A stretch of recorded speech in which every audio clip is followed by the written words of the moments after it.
Olá, pessoal.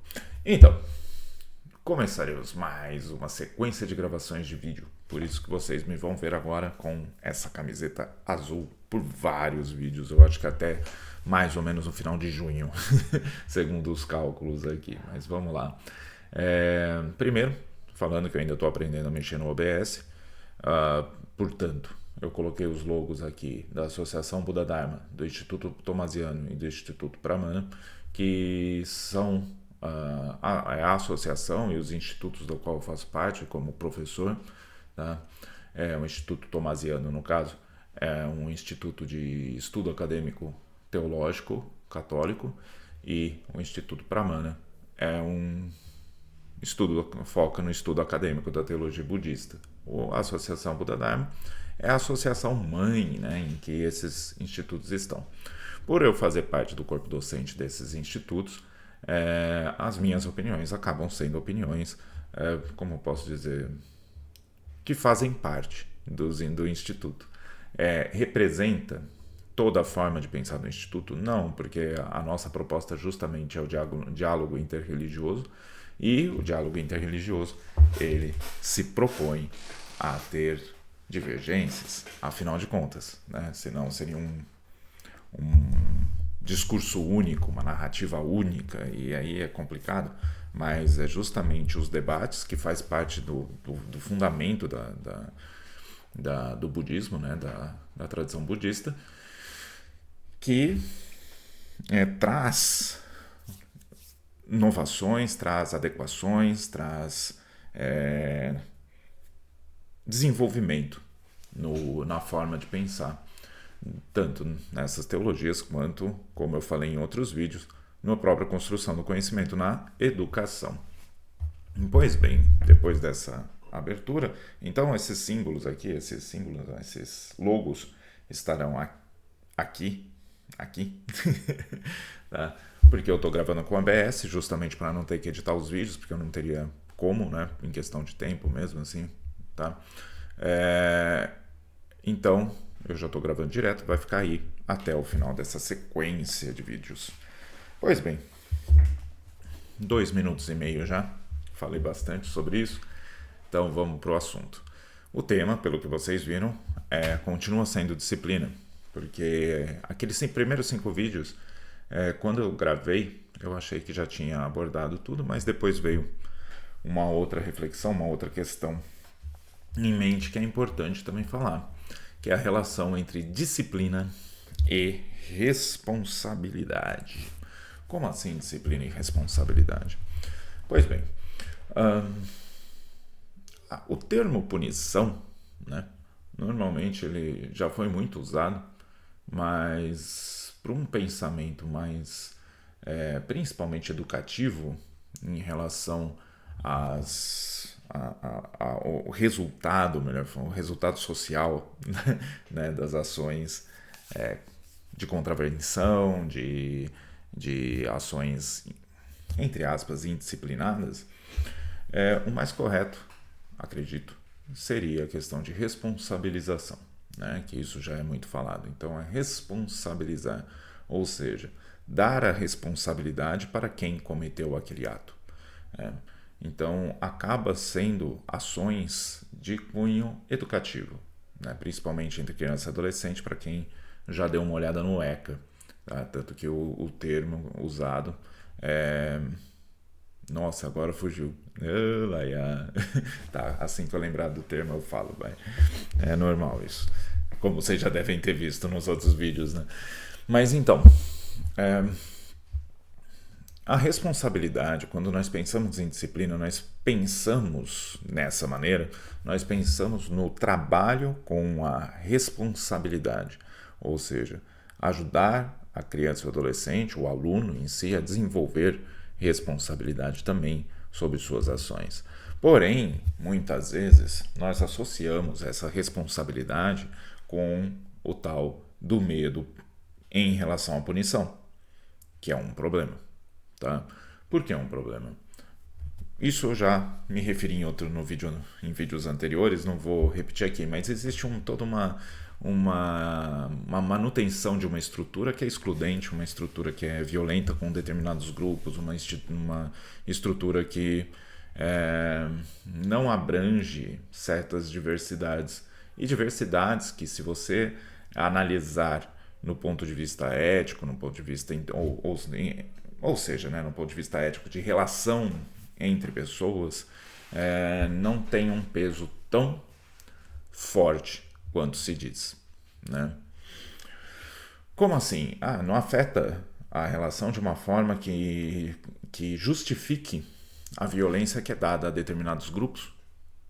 Mesmo que seja, existe um ponto de vista diferente a respeito de um determinado assunto. A violência não é a melhor forma de resolver isso. Há outras maneiras, principalmente porque, se são pontos de vista, no sentido de se são formas de se pensar determinados assuntos, né, eles podem ser debatidos e novos conhecimentos podem surgir. Então, se nós partimos dessa ideia de conhecimentos que são construídos, não faz o menor sentido ter uma agressividade para impor, né, essas maneiras de pensar. Então, beleza. Pensando nisso, a responsabilidade, o trabalho com a responsabilidade também muito vem de entender qual o objetivo, qual a função de determinadas regras, de determinadas práticas, de determinadas atitudes. Ainda assim, há tipos de regras, tipos de atitudes e etc., que não são fáceis de lidar por muitas pessoas. Né? E aí, o que vai ser tema para um outro vídeo, tá? Entra certas necessidades de criar uma sistematização, ou melhor, vamos lá, uma condição regrada, por assim dizer, para que determinados impulsos, para que determinadas maneiras de viver, maneiras de lidar com as coisas possam ser trabalhadas, né? Como, por exemplo, quando você tem uma pessoa que é briguenta mesmo, gosta de sair no soco e gosta, tá? Sente prazer com isso, um certo prazer com isso. É muito difícil mudar esse impulso, muitas vezes. Então, nada mais adequado do que criar esportes no qual haja esse contato físico mais agressivo, mas dentro de determinadas regras, dentro de determinadas estruturas aceitáveis socialmente, né? Então, aí que entra toda essa sistematização, por assim dizer, né? da agressividade nesse caso, né? Nesses esportes de luta e etc. Tá? E dá para levar isso para outros esportes até, ou outras situações. O ponto em si, né, é que o trabalho com a responsabilidade dentro da disciplina, ao meu ver, ele advém muito mais da compreensão, do entendimento, do que da imposição, ok? A imposição ela é muito complicada por conta dos reveses que ela traz, né? Tanto das revoltas quanto dos sentimentos, dos ressentimentos, né, que podem ser gerados e tudo mais, né? Além do mais, da falta de sentido, muitas vezes, que as pessoas não percebem. As pessoas que estão sendo punidas ou, entre aspas, responsabilizadas. Tá? Então, esse tipo de reflexão ele é importante. Desculpem os barulhos, mas está vindo da vizinha. Tá? Esse tipo de reflexão ele é importante para pensarmos a prática da disciplina na escola. Porque entre todos esses problemas, todas essas questões, elas vão surgir dentro da escola. Né? Como trabalhar essa responsabilização sem que pareça que estamos passando a mão na cabeça do aluno ou tentando vitimizá-los e etc., porque não é o caso. Isso também vai ser um outro assunto, talvez não nessa série, ainda vai demorar um pouco, mas é importante nós termos isso em mente. Não é porque nós estamos repensando a maneira de lidar que nós necessariamente estamos vitimizando o outro, né? Indo para um extremo contrário, né? Que essas ideias de extremos aí às vezes estão um pouco confusas na nossa sociedade, na nossa cultura hoje. Mas de qualquer modo. Então, quando nós pensamos na disciplina na escola e na responsabilização, muito da minha prática, por exemplo, é trazer a responsabilidade para os alunos na conversa, perguntar o que eles querem com determinadas atitudes, qual é o objetivo deles em agir daquela maneira, para que nós possamos pensar na atitude não só como uma prática de satisfação de nossas intenções, de nossas, não só intenções não, mas de satisfação de nossas vontades, mas também como dentro de uma perspectiva social, de algo que vai trazer resultados ou reações por parte daqueles outros que nós estamos convivendo.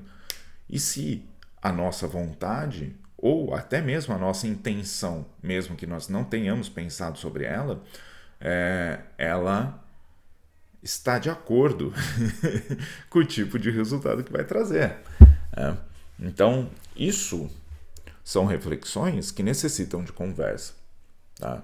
Então, a ideia de conversar consistentemente, assim, repetidamente, criticamente, né? Eu vou usar o termo crítico para a questão de questionar, justamente porque eu não estou conseguindo pensar em outra palavra para usar no momento, tá? Para, com esse conhecimento advindo dessas conversas, etc., as mudanças irem ocorrendo. Isso não é, de forma alguma, uma maneira de resolver de forma rápida, a curto prazo, algum problema mais urgente. Porém, ainda assim, práticas que devem estar ocorrendo pensando no longo prazo, no médio e longo prazo. Ok? Então, esse assunto agora fica por aqui e até daqui a pouco.